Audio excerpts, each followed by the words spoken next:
Case Investigation Form or CIF is an important document to get the epidemiological data on the disease.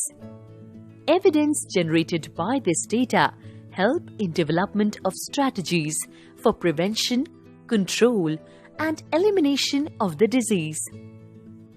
In this video, we will learn about filling of CIF for suspected measles rubella case.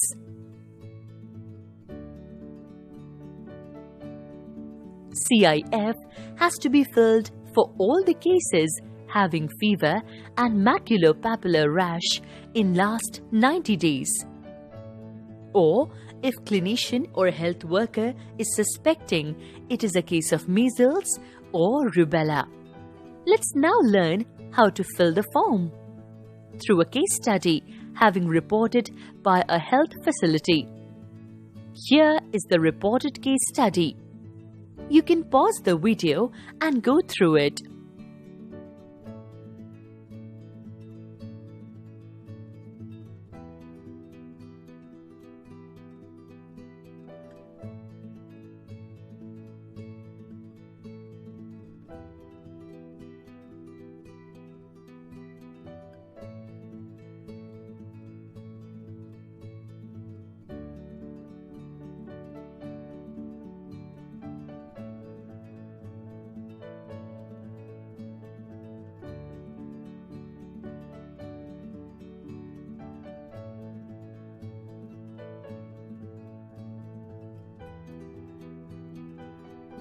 Let's start filling the form section-wise.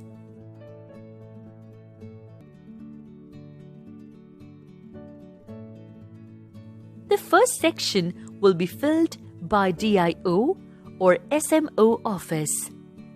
A case is sporadic until and unless it is part of an outbreak having 5 or more suspected measles cases or 1 suspected measles death. Notification and investigation information. The case was notified on 24th January and was investigated on 25th January. Always remember to mention the type, category, and setup of the notifying health facility. Notification and investigation details help us to assess the sensitivity of the surveillance system. Under identification details, ensure that date of birth, address, and mobile number is correct and complete.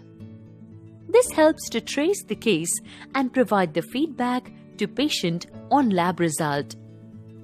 There is no history of hospitalization in this case.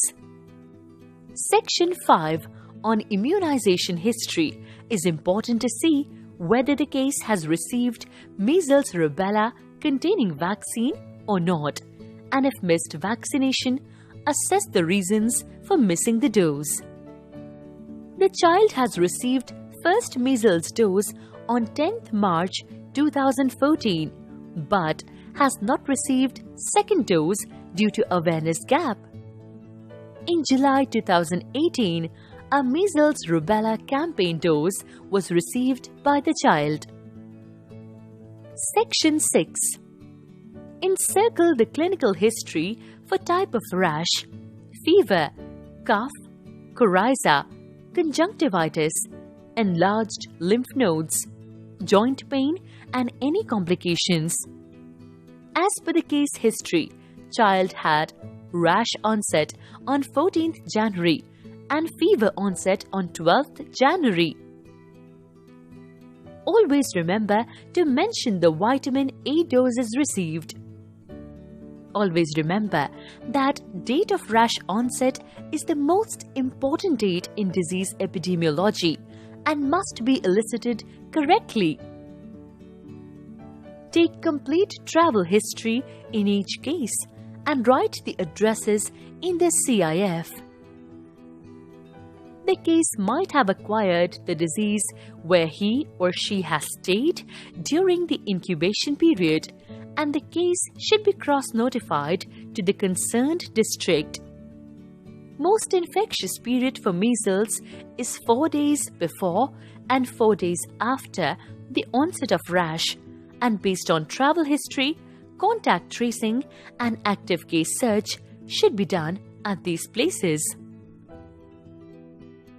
From patient or caregivers, get details about any similar case among other household members, neighborhood, school, or workplace within last 28 days.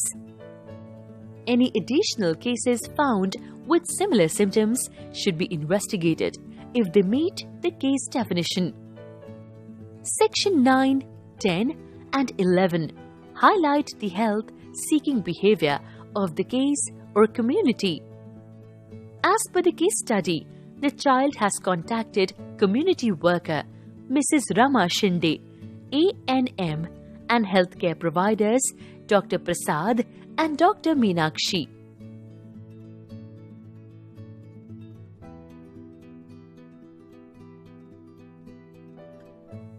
The data from health-seeking behavior firstly help in understanding cultural practices following rash onset.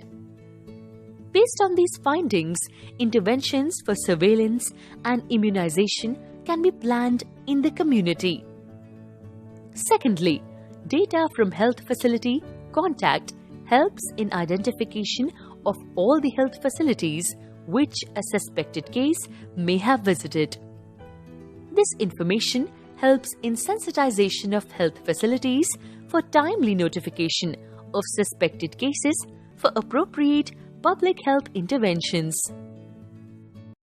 In this section 12, provide the provisional diagnosis as per any available record or clinician's opinion. In this section 13, fill in the details of specimen collection. Remember to mention reasons if sample is not collected. If the case is in the window of till 7 days of rash onset, then in addition to blood sample, collect either of throat swab or urine sample or nasopharyngeal swab for virology. If the case is in window between 8 to 28 days of rash onset, collect only blood sample for serology. In this case, only blood sample collected on 25th January. Virology sample not collected as the case was notified after 10 days of rash onset. Active case search in neighborhood community is important to identify all the suspected cases as well as the susceptible for early intervention. Any additional suspected cases should be investigated if they meet the case definition. Once lab result is available, DIO or SMO office should share it with patient, community worker and health facility. And update the section 15. Follow-up of every case after 30 days of rash onset to be done by health supervisor or medical officer and inform the status to DIO or SMO office. This gives information about post-measles complications, death or additional cases in the community. Sections 17 and 18 are for early identification and follow-up for risk of congenital rubella syndrome in newborn if the suspected case is a pregnant woman. Section 19 is the last section of the CIF on final case classification. Based on lab results, the final classification to be updated on CIF by DIO or SMO office. CIF is an important document for providing evidence of measles rubella elimination. Keep all the sections updated as and when the relevant information is available. EPID number is assigned by DIO or SMO office. This is 15-digit alphanumeric unique code for each suspected case. It consists of disease code, country code, state code, district code, year of rash onset, case serial number. India has targeted measles and rubella for elimination. Report all suspected measles cases.